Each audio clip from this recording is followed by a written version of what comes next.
back to my men's grooming essential series. So like I mentioned in my other 2 hair videos, which I'll link in the description below, this is one of 3 videos that all go together where I talk about the best hairstyles for you based on your face shape and your hair type. So be sure to watch all of the videos because that will heavily influence the hairstyle you will choose. All right, so I'm so excited. Can you see how excited I am? I have a very special guest in studio today. So like I mentioned in my series intro video, I work with some incredible professionals like Kyle Krieger, who is an incredible hairstylist and groomer that I've worked with on many occasions. Yeah, thank you. And he has a YouTube channel, which I love, so I'll link that below, so be sure to check that out. Thank you. Did that cover it all? Yeah, great. Thank you for having me. I'm so happy to be here. I wanted to bring you in today to talk about the best hairstyles for straight and wavy hair. Okay, great. So I know that we were talking a little bit beforehand. You were like, well, it's basically kind of the same thing. You're not gonna know with wavy hair that it's really wavy unless it's like super long. Yeah, I mean, it has to have like 3 or 4 inches on it for you to be able to tell like, oh, this hair is wavy hair. Yeah. Right, because it doesn't start waving until then anyway. With that being said, what do you think are the best hairstyles for straight and wavy haired men? I mean, I feel like having straight or wavy hair, you're lucky. You're privileged, you know what I mean? You like have the option to pretty much probably do what you want. Okay. With little to pushback. I feel like the most challenging length is the middle length, right? Or if someone's like middle to be like, if your hair is like 3 or 4 inches on the sides and you're kind of like tucking it behind your ear. Because then sometimes if you're not in like with the right hairstylist, you can have this whole thing going back here and like, yes, that's true. This can puff out on the sides a lot depending on your density and how coarse or how fine it is. So I feel like the middle length is the most troubling. However, it's definitely possible. You know, I see guys all the time on the red carpet that have like a middle length haircut that look amazing. Like, like a Tom Cruise has like a middle length haircut, right? I mean, his hair ranges a lot, but like that type of like famously handsome haircut. Yeah. I also think that it looks great really short or really long, right? So I feel like when you have straight wavy hair and it's long, I personally like when you don't really do too much to it, right? And I like that the style is minimal if it's long. Well, it's kind of rock and roll, like cool. I know Brad Pitt for a while had long hair. Yeah, like Legends of the Fall. Oh my God, that was the best. And also really short. It looks really great too. Like I keep my hair pretty short. I mean, I haven't had a haircut very recently, but don't judge me.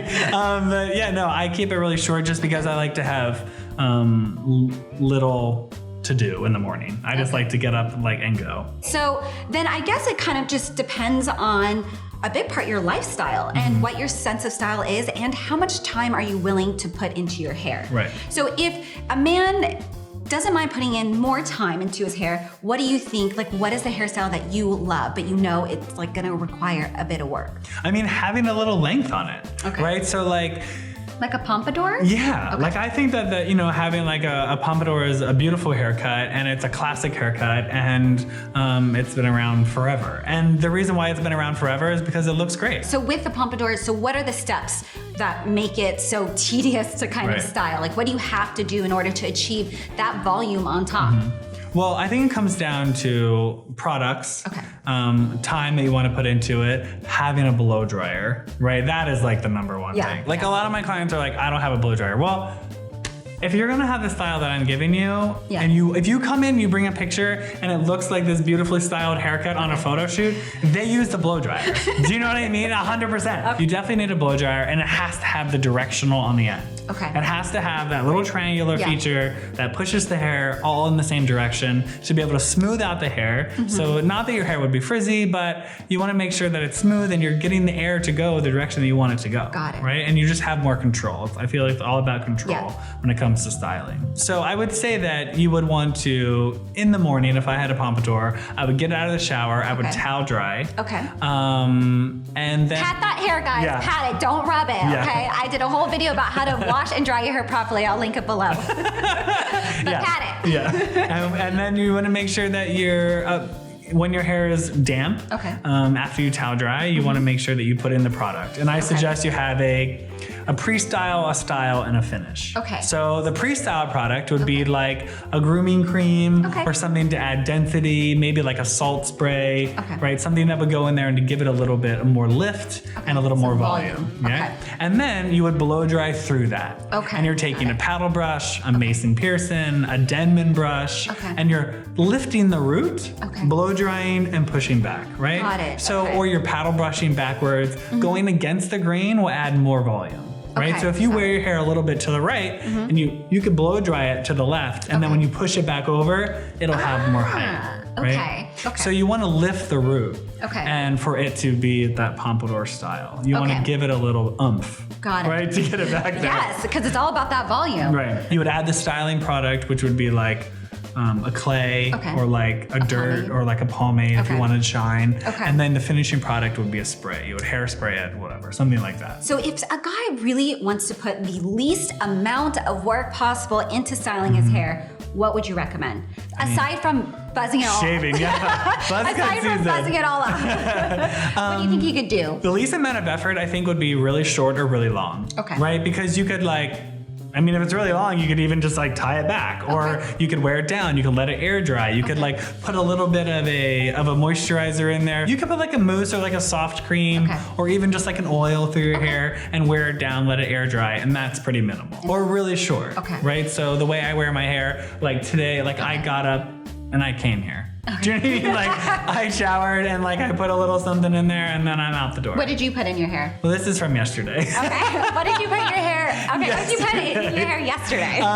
This grooming clay from Wavy. It's just like a little bit of clay, and then this morning I didn't wash it, so I'm assuming it's still in there. Yeah. The last part that I really want to talk about, because I know this makes a difference whether you have curly or whether you have straight or wavy hair, is about how fine or coarse it is. Because my brother has typical Asian hair. It's straight and it's coarse and it's stubborn as hell. Right. In terms of styling or the haircut, like what would you do differently, or what would you recommend for someone that has straight, coarse hair? I have multiple Asian clients, and my old roommate is Korean, and he has very challenging hair. And so we would talk about this all the time, right? And so we came to the conclusion that what would work best for him and a lot of my clients who have similar hair texture is that to work with the architecture. Because it's very dense and coarse, the advantage of that is that it will sit really sharp if you cut it sharp, right? So like if you're fading this up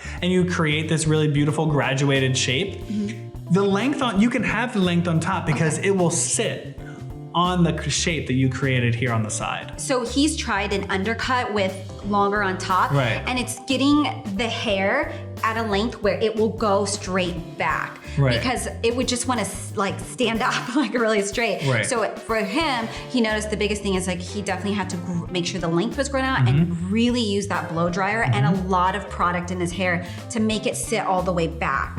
So because I know with just like you said, with coarse straight hair, like specifically Asian hair, it just wants to sit like straight up. You're right. To make it go like this is like a lot of work.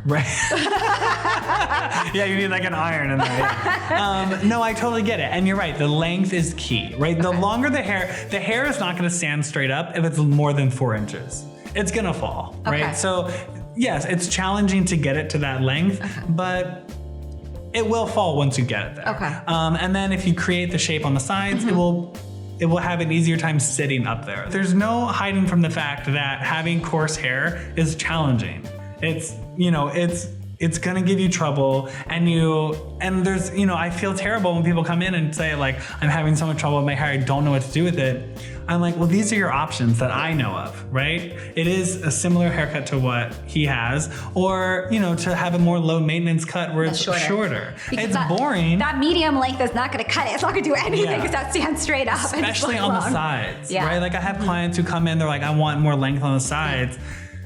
Because I work at a conservative job, and I'm like, okay, but it needs to be short, at least around the ear, because it's gonna drive you nuts. You know what I mean? To see that, I just hate when there's Agreed. You know what I mean? Even when like you get a haircut and it grows in after like 2 or 3 weeks, if you have coarse hair, it's gonna drive you nuts. If you're used to it being short. Okay. You know, so to maintain the length on the sides is probably the key, I think, to your sanity. So then with fine hair, so if you have fine wavy hair or fine straight hair, is there anything different that you need to do? Fine hair can be challenging as well too, because it can also look very flat, which people are like, I just want more volume to my hair, right? I want to look like this model in this magazine with like beautiful hair. And like when you're looking through a magazine or you're looking through pictures online of someone who has, you know, the hairstyle that you want, that you're going to bring it to your stylist, make sure that they have the same hair type as you. Yes. Right? Like you can't.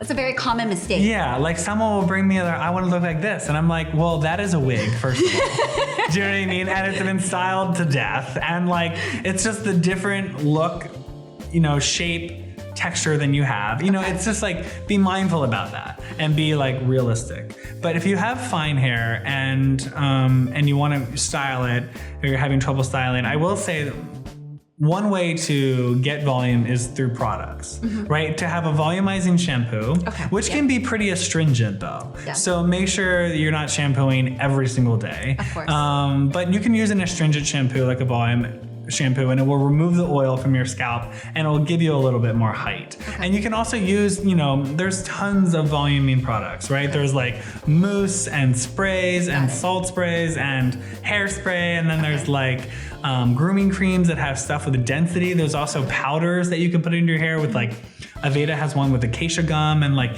it will add texture and volume to your hair if you have fine hair. Very similar to like a dry shampoo almost. Similar to that, yeah. Dry shampoo also helps too as well. Stuff like that, you know, like an aerosol spray. So they can do any of these haircuts. It's just about using volumizing products specifically for fine hair. I mean, if you're a blonde-headed person and you have fine hair, I wouldn't necessarily recommend a really short fade because it will look like you have no hair over here. Do you know what I mean? But like, good point. but you know, if you have dark hair and it's fine, maybe you could have really short sides. I mean, maybe you don't mind if it looks like you have no hair. That's fine too. If you want like a bald fade, go for it.